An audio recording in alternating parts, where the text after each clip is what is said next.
Hi, my name is Brooklyn Numbers, and this is Mr. Nyholm. He is the art teacher here at Garraway, and he's also the high school boys golf coach. I'll be interviewing him, and the first question is, what kind of leadership skills do you want your players to have, and why? For my players, I have three that I kind of stress a lot: attitude, resilience, and accountability. The first two very much tie together with attitude being the most important thing, that they bring a good attitude, because without that you are going to struggle in most aspects of life. And then it makes the second harder, where if you're trying to be resilient in anything, especially on the golf course when you hit a bad shot and trying to bounce back from that, it makes it that much harder. And then accountability would be another big one for leadership. You look at any coach of any sport, any star player, they never take too much credit for a win, and they always take more credit for a loss than they need to. So looking at a quarterback of a football team, when it's a tough loss, it's always, I need to improve, I need to do this to help my team get better. So those are kind of the three I think are the most important. Okay, and who do you look to for leadership skills? A lot of time I'll look at people that are successful in their field.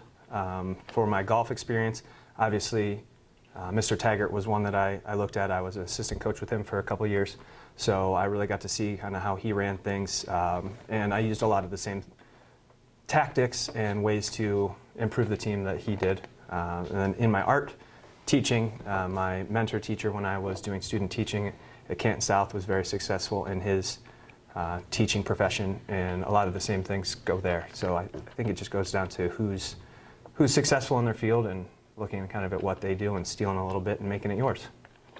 All right, and why did you decide to teach art class to high school students?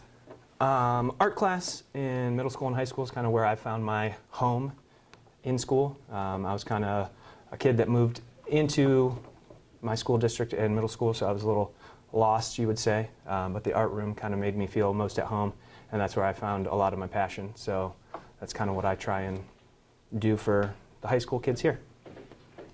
And I know you drive a long distance from your home to the school. Does this affect your teaching and coaching? I would say yes, but in mostly positive ways. A lot of times it helps me decompress, think about the way things went for the day, whether it's on the golf course or in the classroom. I use it sometimes to listen to podcasts and audiobooks, so I get a little bit smarter in my time in the car. But yes, it does affect some time with the family. Obviously, I'd like to be able to get home a little quicker, see the boys and the wife, but it just kind of comes with the territory with a little bit of a drive. And how did you get your team in class? How do you get your team in class to stay motivated and work hard? I would say building personal relationships with the athletes and students is the most important, because especially when you're asking them to do things that are difficult or out of their comfort zone, it really helps to know how to approach them, because not every athlete or student is going to be the same, so you got to have to take different approaches. So it's really important to get to know who you're asking to do things. Okay, and what is the most difficult part of being a teacher? For me personally, I would say time. It's hard in a lot of my classes to get everything set up, start working, and then clean up right away. With 40 minutes, it's hard, especially like painting class or sculpture class, to get the materials out. They're messy, so time is really a limiting factor. Yeah, and then, in your opinion, what is the best part about teaching?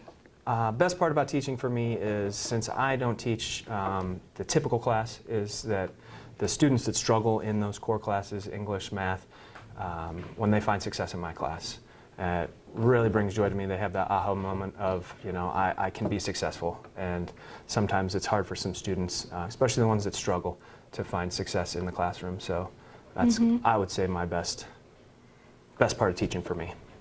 All right, thank you for listening. This has been an interview with Mr. Nyholm.